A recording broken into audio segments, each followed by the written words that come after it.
आदाब, नमस्कार, सत श्री अकाल। नागपुर से मैं अब्दुल शेख और आप देख रहे हैं TNN 24 न्यूज़।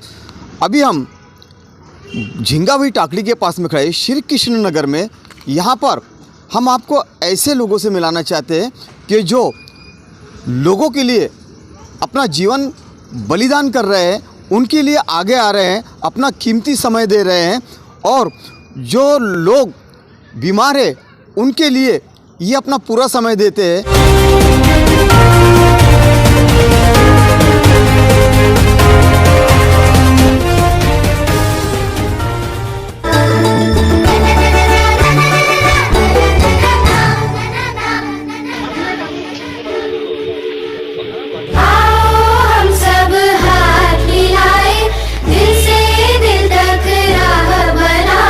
आपका TNN 24 न्यूज़ में बहुत बहुत स्वागत है। धन्यवाद सर। सबसे पहले आपका नाम बताइए आप। मेरा नाम मीनूश्री महेंद्र कुमार रावत है और मैं गरज बहुउद्देश्य कल्याणकारी संस्था की अध्यक्ष हूँ। जैसे कि हमने अभी आप स्पीच दे रहे थे, उसके अंदर ये सुना है कि जैसा जो आंखों का ऑपरेशन होता है, मोतिया बिंदु का, और बहुत सी बीमारियां, बहुत सी चीज़ें आपने बताई है। जी। तो आप ये बताइए कि निःशुल्क इलाज की आप बात कर रहे थे, तो किस टाइप में निःशुल्क इलाज करते हैं? एक्चुअली कैसा होता है सर, ज़रूरी नहीं है। हम लोगों को कई बार वहम होता है कि सिर्फ राशन कार्ड जो होता है उसमें हमको सिर्फ अनाज मिलता है, पर ऐसा नहीं है। राशन कार्ड पे जो ऑरेंज कलर का राशन कार्ड होता है उसमें हम बहुत सी बीमारियों का ट्रीटमेंट फ्री ऑफ कॉस्ट कर सकते हैं। उसके लिए हमें 1 रुपये भी आपको पे करने की ज़रूरत नहीं होती है। आप ऐसा ही नहीं है कि गवर्नमेंट हॉस्पिटल, प्राइवेट हॉस्पिटल्स में भी आप फ्री ऑफ कॉस्ट ट्रीटमेंट कर सकते हैं। साथ ही साथ आपको पता होगा कि आयुष्मान कार्ड होता है, उसमें भी 5 लाख तक का ट्रीटमेंट फ्री ऑफ कॉस्ट होता है। ऐसे भरपूर PM CM फंड होता है, जिसके माध्यम से अगर स्कीम में नहीं बैठ रहा है, PM और CM फंड की स्कीम में बैठ रहा है, तो उसके माध्यम से भी वो एक स्पेसिफिक फंड होता है जो PM और CM फंड में एक आरोग्य के लिए वो पैसा रिजर्व किया जाता है। तो वो पैसे से भी उनको हम बेनिफिट प्रोवाइड करके देते हैं ताकि उनको सुविधा हो सके। और निराधार हो या अनाथ हो, जिनके आगे पीछे कोई करने वाला नहीं होता है, ऐसे लोगों को हम लोग फ्री में पूरा ट्रीटमेंट करवा के देते हैं। जैसे कि आपने बहुत सी चीज़ें बताया कि BPL के बारे में बताया, आपने फ्री इलाज के बारे में बताया, और आपके यहाँ पर वृद्ध आश्रम भी है। ऐसे जो लोग हैं उनके लिए आपके यहाँ क्या सुविधा है, और आप एड्रेस बताइए कहाँ है आपका NGO? बिल्कुल सर, सबसे पहले जैसे अभी आपने कहा कि BPL ही नहीं, APL राशन कार्ड पे भी बहुत से बेनिफिट्स होते हैं जो कि हमें नहीं पता होता है। BPL पे तो होते ही है। BPL पे कैसा होता है कि मेडिसिन और ट्रीटमेंट दोनों फ्री ऑफ कॉस्ट होता है, और APL जो राशन कार्ड होता है उसमें आपका ऑपरेशन फ्री ऑफ कॉस्ट होता है। ऑपरेशन आपका फ्री ऑफ कॉस्ट होता है, और मेडिसिन आपको कुछ बाहर से लानी पड़ती है। ये क्या प्राइवेट हॉस्पिटल में फ्री ऑफ कॉस्ट होता है? प्राइवेट में भी स्पेसिफिक कुछ हॉस्पिटल की लिस्ट है, उसमें आपको वो फ्री ऑफ कॉस्ट वहाँ पे आप ट्रीटमेंट कर सकते हैं, पर वो लिस्ट में उस हॉस्पिटल का नाम होना चाहिए। जैसे कि आपके NGO का मैंने बारे में बताया हूँ कि आपका NGO किस एरिया में है, कहाँ है, और कब से आपने स्टार्ट किया उसको? एक्चुअली सर 21 मार्च 2018 से हमारी संस्था का इस्टेब्लिशमेंट हुआ है, और संस्था मल्टीपर्पज़ है। हेल्थ, एजुकेशन और लाइवलीहुड, ये तीनों पे काम करती है। अभी जस्ट हम लोगों ने शेल्टर होम महिलाओं के लिए स्टार्टअप किया है, जो कि नागपुर का पहला शेल्टर होम है, महिलाओं के लिए स्टार्टअप किया गया है, जो कि बेघर है, अनाथ है, निराधार महिलाएं हैं, जिनके आगे पीछे कोई करने वाला नहीं है।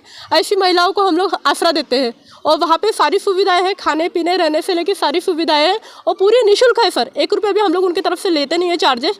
अगर उनको कुछ अगर निराधार का पैसा भी आता होगा तो वो आपका है, आपको जो लगता है आप कर सकते हो। हमने कभी किसी को ये नहीं कहा है कि आपको अगर 1000 रुपये आता है तो हमको आप 500 रुपये दीजिए करके, क्योंकि हमारी पूरी सर्विस सेवा भाव से है। और साथ ही साथ कैसा होता है कि उनका ट्रीटमेंट और सारी फैसिलिटीज़ हम हमारी तरफ से करके देते हैं। और हमारी संस्था को सर ग्रांट फंडिंग कुछ भी नहीं है, सिर्फ और सिर्फ डोनेशन पे चलती है सर। जैसे कि सबसे मेन इम्पोर्टेंट आप स्पीच दे रहे थे, मैं आपका बहुत गौर से सुना हूँ कि एजुकेशन के बारे में भी आप कुछ बता रहे थे, तो आप हमारे दर्शक देख रहे हैं, उन्हें विस्तार से बताइए एजुकेशन के बारे में आपकी तरफ से क्या हेल्प मिलती है? सर एक्चुअली कैसा होता है, अनाथ और सिंगल पेरेंटिंग पेरेंट्स होते हैं जो अपने बच्चों को नहीं पढ़ा पाते, खासकर जो अनाथ है या सिंगल पेरेंटिंग है। अनाथ जो बच्चे होते हैं वो किसी आजी के पास रहते हैं या कोई अपने रिलेटिव के पास रहते हैं। वो रिलेटिव नहीं चाहते कि वो बच्चों को अनाथ आश्रम में डाले, पर वो बच्चों का फिर वो पढ़ाई कहीं तो भी रुक जाता है। तो ऐसे बच्चों के एजुकेशन में हम लोग उनको सपोर्ट करते हैं। उनकी पढ़ाई में उनकी फ़ीस हो गई, उनको बैग्स लग रहा है, उनको स्टेशनरी लग रही है। हमारा स्पेसिफिक क्राइटेरिया होता है सर कि वो बच्चों की कंडीशन क्या है, उनका फैमिली बैकग्राउंड क्या है, उसके अकॉर्डिंग सर हम उनको हेल्प करते हैं। और जो सिंगल पेरेंटिंग होते हैं, जैसे कि मम्मी लेबर काम करती है या घर काम के लिए जाती है और उनको पति नहीं है, उस कंडीशन में उन बच्चों को भी हम लोग सपोर्ट करते हैं ताकि वो आगे बढ़ के कुछ तो देश का नाम रोशन करेंगे और अपने पैरों पे खड़े हो पाए। ये हमारा मेन उद्देश्य है, चाहे वो लड़का हो या लड़की। हम लोग पार्शियलिटी नहीं करते, हम सभी के लिए सर, पर इतना ही है बिलो 18 होना चाहिए। हम उनके लिए हेल्प करते हैं सर, ये हमारा क्राइटेरिया है। और सबसे मेन हमारे दर्शक देख रहे हैं, आपके एनजीओ का नाम आपका मोबाइल नंबर जो आपसे कांटेक्ट कर सके, जिनको आपके हेल्प की ज़रूरत है, आप थोड़ा प्लीज़ वो शेयर करेंगे। बिल्कुल सर, जैसे मैंने मेरा नाम बताया मीनूश्री रावत है और हमारी जो संस्था है गरज बहुउद्देशीय कल्याणकारी संस्था है और जो हमारा ऑफिस है वो कांझा हाउस चौक बिनाकी मंगलवारी विशाखा स्कूल के बैक साइड में ही है, संजय बरगद के यहाँ, जहाँ पे कि सर आप कभी भी कोई भी 24/7 हेल्प के लिए आ सकते हैं। और हमारा मोबाइल नंबर जो है 7972718166, आप कभी भी सर कांटेक्ट कर सकते हैं। किसी को भी कभी भी हेल्प की ज़रूरत पड़े तो एनी टाइम सर रेडी है। और हाँ, साथ ही साथ सर मेडिकल में भी हमारा एक और सुविधा है जो मैं आपको बताना भूल गई कि मेडिकल में कोई पेशेंट है जो निराधार है, जिनके आगे पीछे कोई करने वाला नहीं है, तो उनको भी सर हम लोग सपोर्ट करते हैं, उनको शेल्टर प्रोवाइड करने का, उनकी रहने की व्यवस्था करा के देने की।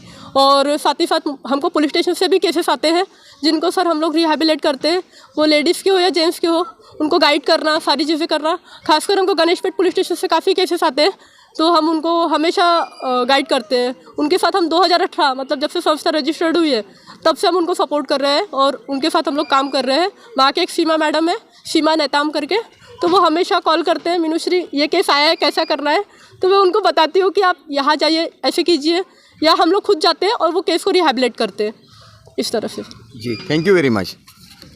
आइए, अब हमारे बीच में और कुछ लोग मौजूद हैं। आपका TNN 24 न्यूज़ में बहुत बहुत स्वागत है। सबसे पहले आप अपना नाम बताइए और क्या आप भी NGO के साथ में जुड़ी हुई हैं? हाँ, मेरा नाम संजीवनी कुमरे है और मैं गोंड राजे बकबुलन शाह आदिवासी बौद्ध संस्था से की अध्यक्ष हूँ और मैं भी वुमेन एम्पावरमेंट के लिए काम करती हूँ। साथ में हम आदिवासी के लिए जो हक की न्याय की लड़ाई है उसमें हम लोग साथ में शामिल हैं, जिसमें अर्चना कंगाले, नीता यादव और कल्पना धुर्वे है। साथ में हमारे साथ बहुत सारी महिलाएं हैं जो आज के कार्यक्रम में उपस्थित हुई है। और आप सभी को सावित्रीबाई फुले जयंती की ढेर सारी शुभकामनाएं। Thank you.